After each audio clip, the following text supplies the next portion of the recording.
What's going on, everybody? I hope you're all well, and welcome back to Dragon Age Origins.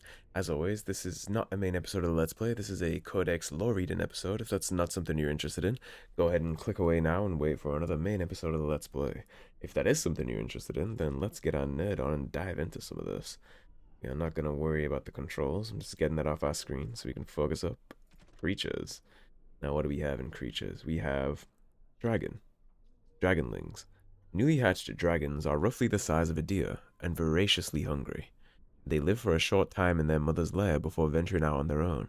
The slender, wingless creatures are born in vast numbers, as only a few ever make it to adulthood. Ghoul. What the Blight does not destroy, it corrupts. Any creature infected with the Darkspawn taint that does not have the good fortune to die outright becomes a ghoul, a twisted shadow of itself. The name originally comes from men, whether human, dwarven, or elven, who became tainted, usually while being held as a captive food source by the Darkspawn. They would turn cannibal, preying on other captives, slaves to the will of the archdemon, driven mad by pain.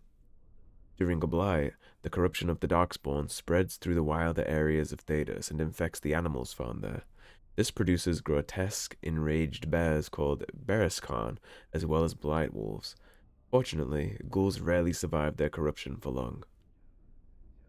So ghouls are essentially some kind of rabies, taint-driven mad abominations of the human races, or dwarves and elves too.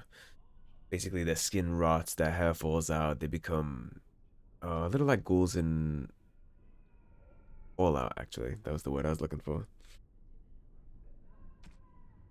Pride Demon. Let me explain what it is to face a pride demon, my friends. You may scoff and say that our talents exist only to face mages, but you will encounter demons often. They will be summoned by a Maleficar and bound to do his bidding, and while at times they will be forced into the possession of a host, they will also face you in their true form, a powerful opponent indeed. Do not underestimate it. Pride is powerful and intelligent. When we have encountered one in its true form, its most common attacks are bolts of fire and ice. Fire they will use to burn an opponent, and the magical flame will combust anything you wear regardless of make. Ice they will use to freeze an opponent in place. Be cautious, for they enjoy employing this against warriors in particular. More than one group of Templars has made the mistake of attempting to overwhelm a pride demon and suffered the consequences, believe me. And if you think that having the aid of other mages will assist you, you are wrong. Pride demons can render themselves immune to magic for short times, and are adept at dispelling magic that is cast upon you, as much as we Templars are able to disrupt spells. Think on that for a moment, my friends. Be wary of how prideful you become, lest you find too much in common with such a fiend. Transcript of a lecture given by Baron, Templar Commander of Tantervale, 686 Steel. So pride demons are the kingpins of demons, essentially, which makes sense, right? Pride is the root of all sin. It would make sense that pride would be the daddy demon. It's interesting that, again, it gives you gameplay tips that they like to cast these ice spells on warrior classes in particular, so if you're wearing heavy play, it's going to want to freeze you solid. Something you don't see in gameplay, but lore-wise, it is interesting to consider that when something casts a fire spell, imagine your plate mail suddenly becoming red hot to the touch like a stove. You would be burnt inside your armor, essentially. The only reason that doesn't happen is the way the Templar shields are angled, and the magic that you can use to disperse spells kind of lets them deflect those kind of fireball spells from the shield. You don't learn much about that in this game, but it is in other games, so worth mentioning. Sloth Demon. And I looked at the creatures, and it had become me. A veritable copy of my form, of my very mind, stared back at me as if from within a mirror. I thought surely that this was a trick, an illusion meant to put me off guard, but as I engaged the thing with my sword, it fought me with maneuvers that I recognized. It parried as I parried, it swung as I swung. It spoke to me and said things that only I could know. I think this demon of sloth has no form or identity of its own. It is envy as much as sloth, I believe, and mine was not the first shape it stole that day. An excerpt from a transcribed deposition of Tyrannus, Templar Commander of Cumberland, 390 Towers. The most difficult assumption, for some who study demons to overcome, is the notion that a sloth demon is, in and of itself, slothful. If that were so, it seems highly unlikely that any such demons would cross the veil into our own world, or once here, would fight to possess any creature with a will of its own, and we know both these things to not be the case. Certainly, some demons are lazy and complacent, but who knows? Perhaps these creatures even cultivate such a reputation. The truth is that demons of sloth are named so because this is the portion of the human psyche that they feed upon: doubt, apathy, entropy. They seek to spread these things. The sloth demon hides in its forms, a master of shapes and disguises, always in the last place you look, and from its hiding place it spreads its influence. A community afflicted by a demon of sloth could soon become a dilapidated pit where injustices are allowed to pass without comment, and none of the residents could be aware that such a change has even taken place. The sloth demon weakens, tires, tears at the edges of its consciousness, and would much rather render its victim helpless than engage in a true conflict. Such creatures are best faced only with a great deal of will, and only with an eye to piercing their many disguises. So an entire sloth demon could essentially pull up under a village well and just feed on the entire village at once. They would never know the difference. They would just feel sleepy. I'm very glad we put the one in the tower to the sword. It would have been a very bad time if that had gotten out. The Litany of Adralla. Adralla of Verantium dedicated her life to the study of blood magic, the academic study rather than the practice. A deeply pious mage, she was renowned in her day for having found a counter to every form of mind control, a defense against dreamwalkers, and even counterspells to demonic summons. Her efforts went unappreciated in her native Tevinter, however. After 3 different magisters attempted to have her killed, she fled the country, choosing to take refuge in the land of Blessed Andraste's birth. She spent the remainder of her days with the Circle in Ferelden. The Litany of Adralla disrupts the casting of mind control spells. Use the litany whenever a creature tries to dominate another with magic, and it will interrupt the casting. Once the spell is in effect and the character is under a blood mage's power, it is too late. Now, I wish we could have kept this. You would think this would be a great thing to keep in our back pocket, although I suppose it makes sense we would have to return this to the circle. It is a mage artifact, of course, but that would be useful to carry throughout the lands if we ever run into blood mages. Magic and religion. We have 1 in here. The Rite of Annulment. In the 83rd year of the Glory Age, one of the mages of the Navarran Circle was found practicing forbidden magic. The Templars executed him swiftly, but this brewed discontent among the Navarra Circle. The mages made several magical attacks against the Templars, vengeance for the executed mage, but the Knight Commander was unable to track down which were responsible. 3 months later, the mages summoned a demon and turned it loose against their Templar watchers. Demons, however, are not easily controlled. After killing the first wave of Templars who tried to contain it, the demon took possession of one of its summoners.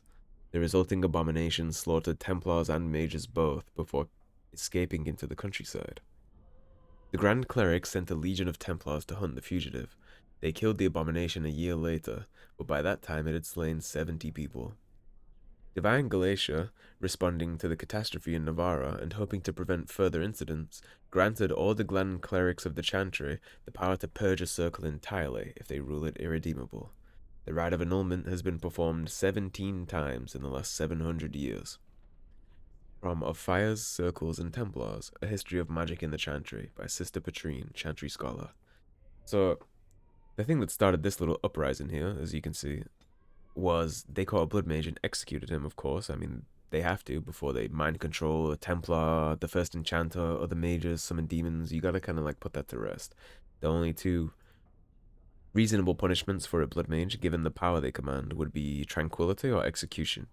Personally, I prefer execution. I think tranquility is abhorrent, but I suppose some people maybe would prefer to live emotionless than to die. Me, I'd rather die.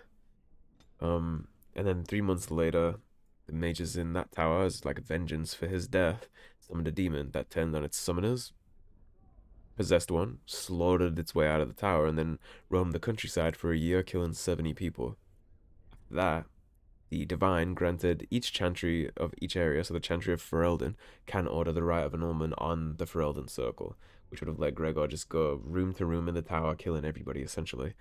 Now, it's interesting to note that for everybody who thinks Templars are this grand abuser of its power, they have had the right to completely eradicate every mage in the circle for 700 years, and they have only performed this 17 times, and that is in the entirety of Thedas, not just Ferelden.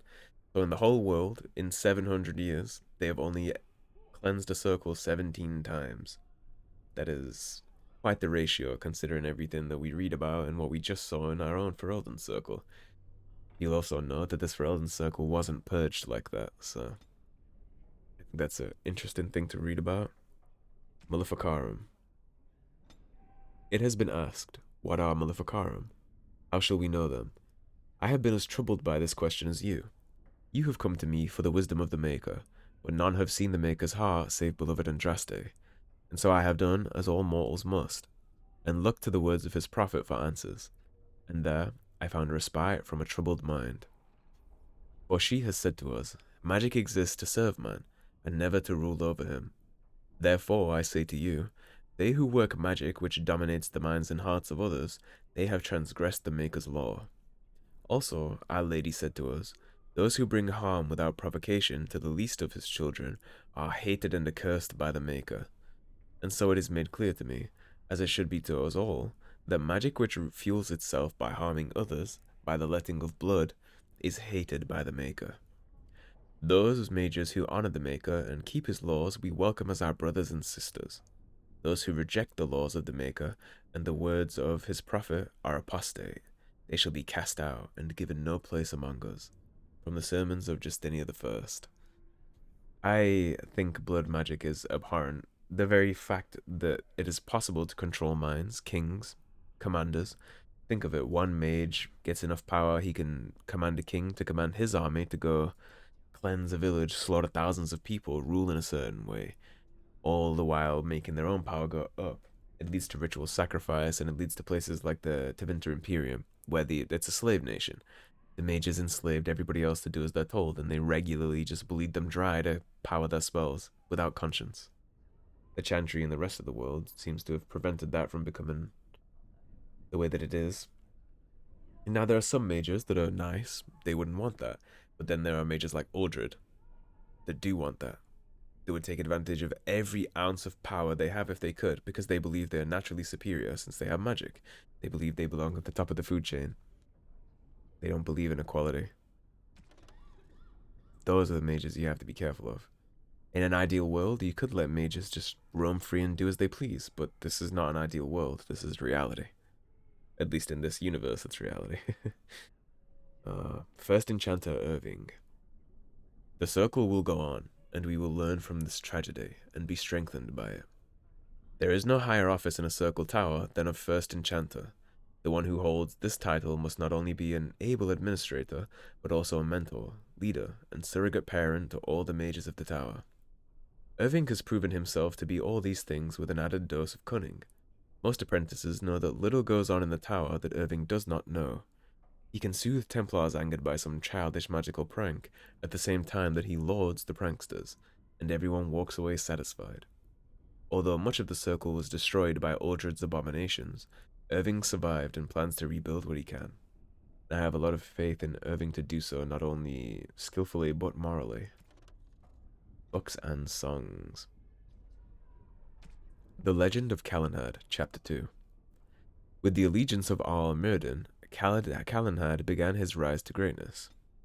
Some of Myrddin's allies also pledged allegiance, but most thought him foolhardy. A boy commoner was to lead them and become king. Over the years that followed, however, Calenhad would prove himself worthy of Myrddin's trust. With each victory he won over more men to his command, and his reputation as a man of honor spread. Eventually, during his campaign against the lowland Bannorn, he met his most infamous friend and companion, the vaunted warrior Lady Shayna. Calenhad married the famously beautiful daughter of Myrddin, Meryn, and his firm belief in the ways of the Chantry became the staple of his court. In a time when the Chantry was still new to the lands and courts following Andraste held the majority of the power in Ferelden, Calenhad began to solidify the nation as one in line with the other nations around it. This piety eventually won over to Calenhad those faithful in Ferelden who had been waiting for such a leader. With Lady Shayna at his side, Calenhad was unstoppable. and by 542 Exalted, the war for Ferelden had come down to one final battle against the collected forces of Simeon, Turn of Denerim, and the most potent nobleman in the land. Calenhad persuaded the Circle of Magi to come to his aid, as well as the Ash Warriors, and in the Battle of White Valley, he famously defeated Turn Simeon and united the nation. During the battle, Simeon nearly killed Calenhad, but Lady Shayna intervened and took the wound for him, slaying Simeon. Calenhad was crowned king in Denerim that year, with Marin his queen, but he spent much of the months that followed nursing Lady Shayna back to health. King Calenhad's Ferelden was peaceful for a time, with the chantry spreading quickly under the king's guidance. Everywhere the king and queen went, they were surrounded by cheering crowds. The common folk celebrated Calenhad as one of their own who had achieved the impossible, and trade opened up with many outside lands for the first time in Ferelden's existence. But, as with many such golden ages, it was not to last. From the Legend of Calenhad by Brother Heron, Chantry Scribe, 810 Blessed. So Calenhad would have gotten smoked if it wasn't for Lady Shayna. I don't think we've read about Lady Shayna yet. I wonder if we'll catch any NPCs referring to her or find any more codexes. I imagine if we continue finding the Legend of Calenhad's song and his little ballad, we'll hear more about Shayna. It seems like a little love story in the making, if I'm being honest. Hopefully he held to his oaths of marriage. That's... Oath breaking is definitely one thing that can tear a country apart. Now we have notes. Promises of Pride. We did read a lot of these. Let's see. Where is the one that we didn't read here? Is it blood flowing down the steps? This is the Templar we're drawing. I believe we read the Libertarian one. Uldred will show us the way, finally. Recognition within the circle and freedom from the scornful eye of the Templars. We will not be shunned. Be ready. I have spoken to him directly. His intentions are that we will demand the Templars withdraw. I don't know that I am willing to follow, but I will be present to hear his argument. Madness. I doubt blood will be of use to you if it is flowing down the tower steps. Step away from this folly before it consumes us all. The call is made. We will stride out of here with pride in our step, regardless of the outcome. This is for the good of the circle. Uldred will see to it. So the Libertarians backed Uldred, unequivocally. The Loyalists wanted to stay with the Chantry. The Equitarians didn't know which side to fall on, and it seems like Gravid, who's also a Libertarian, was also a whole hog. So you had two Libertarians talking to a Loyalist and an Equitarian. Extracurricular Studies. I have the utmost sympathy for what happened to your charge, but it is beyond the Circle's ability to anticipate every obscure demise that an apprentice might face, especially involving methods outside the already extensive realm of magical study. We simply don't have the room for additional training facilities, and there are concerns about becoming too inclusive that I will not elaborate on. Your request is denied. That's First Enchanter Sinclair. If space is your excuse, I will surrender my quarters. If it is about money, I will hire the appropriate people. I will not graduate another student ignorant of weapons that any ditch digger can shove into his ribs. We teach them to append ridiculous glamours on parade arms, but they don't know simple steel. That is criminal. Enchanter version. Very true. I do believe mages would probably need to know at least some of this. Notice herewith that the exercise area on the 4th floor shall serve as permanent berthing for the Templar garrison stationed at the tower. Since facilities that accommodate their particular training requirements are already on hand, they will be assuming an even closer watch over Circle affairs. Enchanter Bergen's optional weapons training is cancelled until further notice. Enchanter Bergen has additionally stepped down from teaching duties. Okay, so they ultimately denied his request, but it seems they did still take his quarters. Yeah, the irony there. Alrighty, I believe we are all caught up. So, in between episodes, I did go ahead and equip the level 20 strength item that we needed. What is it called? The Battle Dress of the Provocateur. I went ahead and equipped that, and I did clean up our inventory. I sold everything to the Quartermaster that we didn't need anymore. So that is going to be a wrap for this episode, guys. We're ready to head back to camp next episode and do a catch-up with all the companions. Thanks for watching. If you enjoyed the video, please subscribe, leave a like and a comment. If you want to support the cause and help improve the channel, there is a tip link in the description below. Otherwise, stay tuned and I'll see you guys soon with more Dragon Age Origins. Duke says goodbye too. All right, take care, guys. Have a good day.